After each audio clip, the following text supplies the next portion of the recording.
Bonjour et bienvenue dans cette nouvelle capsule.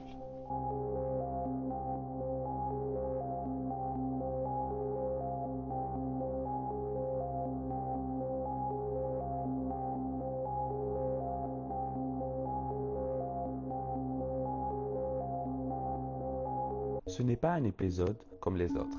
Aujourd'hui, on va parler du suicide. Et je ne vais pas me cacher derrière des faits ou des statistiques. Parce que ce sujet, je le connais de l'intérieur. Il y a des sujets qu'on évite d'aborder. Parce qu'ils sont inconfortables. Parce qu'ils font peur. Le suicide en fait partie. Pourtant, c'est en brisant le silence qu'on peut vraiment faire la différence. Pas juste en partageant des chiffres ou des théories, mais en parlant aussi d'expériences personnelles. Parce que moi-même, j'ai tenté de me suicider. Plus de 3 fois, à des âges différents, pour des raisons différentes. Chaque fois, c'est un cri de détresse, un sentiment d'être pris au piège, sans issue. Si je vous raconte ça aujourd'hui, ce n'est pas pour dramatiser ou attirer l'attention. C'est pour dire que je comprends, que cette douleur, ce vide, cette envie que tout s'arrête, je les ai connus. Et surtout, pour dire que si vous ressentez ça en ce moment, il y a de l'espoir, il y a des solutions, même quand on n'y croit plus. Dans cet épisode, on va parler sans détour du suicide. Pourquoi certaines personnes en arrivent là? Comment on peut reconnaître les signes? Et surtout, comment on peut aider? Parce que personne ne devrait affronter ça seul. Prenez le temps d'écouter, pour vous ou pour quelqu'un d'autre. On commence. Si tu n'as jamais ressenti ça, c'est difficile à comprendre. On pense souvent que les gens qui veulent mourir ne veulent pas vraiment mourir, mais juste arrêter de souffrir. C'est un point essentiel, et pourtant, il est souvent mal compris. Quand tu es en détresse, ton cerveau te fait croire qu'il n'y a plus aucune issue, que tout est figé, que la douleur sera là pour toujours. Et ça, c'est effrayant. Parce que ce moment-là, on ne se projette plus, on ne voit plus l'avenir. Tout devient oppressant.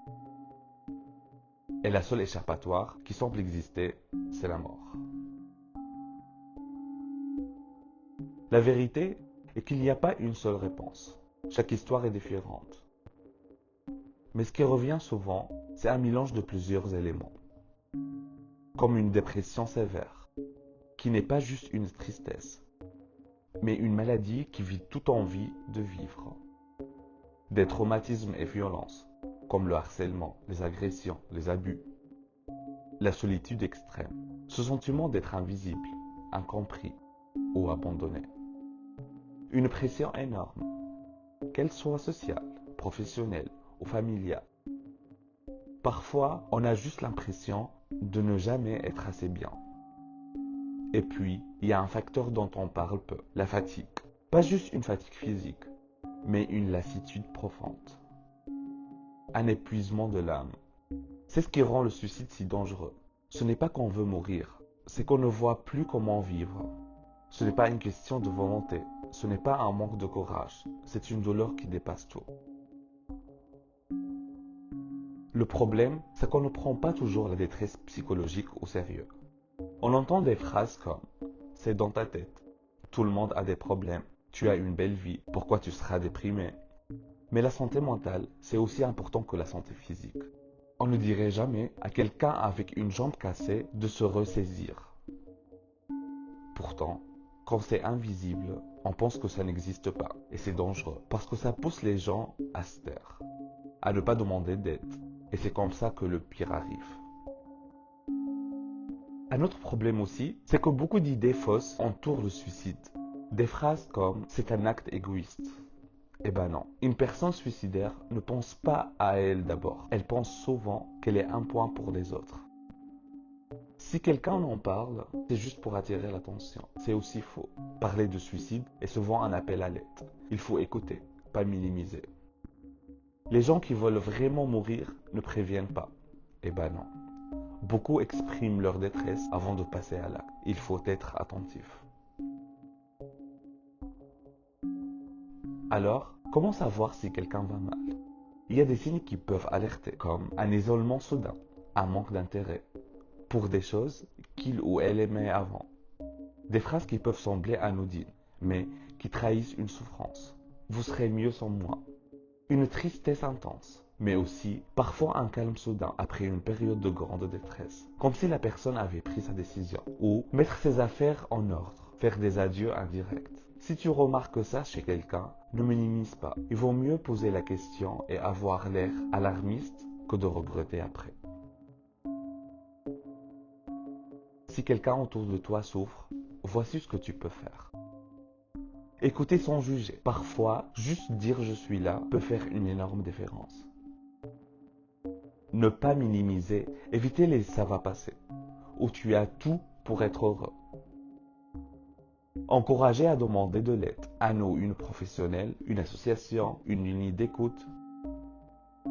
Rester présent, un message, une sortie, une présence, ça peut empêcher quelqu'un de sombrer complètement. On n'a pas toujours les mots parfaits, mais ce qui compte, c'est d'être là. Et si c'est toi qui traverses ça en ce moment, tu écoutes cet épisode et que tu te sens au bout, j'ai juste une chose à te dire. Reste encore un peu. Je sais que la douleur peut être insupportable. Que tu as peut-être l'impression que personne ne peut comprendre. Mais ce moment-là, cette souffrance, elle n'est pas éternelle. Je sais que quand on est dans cet état, demander de l'aide paraît impossible, mais essayez. Une personne de confiance, une ou un thérapeute, une ou un ami, une ligne d'écoute. Vous n'êtes pas seul. Même si c'est juste pour dire je vais mal, accroche-toi à une petite chose, parce que ta vie compte. Même si ton cerveau essaie de te convaincre du contraire, tu mérites d'être là. Le suicide, c'est une tragédie, mais ce n'est pas une fatalité. En parler, c'est déjà un pas vers la prévention. C'est briser le silence, ouvrir des portes, créer un espace où on peut dire « je souffre » sans honte. Alors s'il y a une chose à retenir de cet épisode, c'est celle-ci. La souffrance ne devrait jamais être un tabou. Si vous ou quelqu'un que vous connaissez traverse une crise, voici des ressources qui peuvent aider. En France, il y a le SOS Suicide Phoenix sur le 01 45 39 40 00. En Belgique, il y a le Centre de prévention du suicide sur le 0800 32 123. Parfois, un appel peut être le premier pas pour alléger ce poids. Peu importe où tu es, il y a certainement des gens autour de toi pour t'aider. Et si vous êtes du côté de ce qui veulent aider, soyez là, présent, même dans le silence. Votre présence peut sauver une vie. Je sais que ce n'est pas un sujet facile, mais merci d'avoir pris le temps d'écouter. Prenez soin de vous et surtout n'oubliez pas, vous comptez. Et dans le prochain épisode, on va parler d'un autre sujet qui mérite d'être abordé sans filtre, le travail du sexe. Podcast réalisé par Ariba Iheb.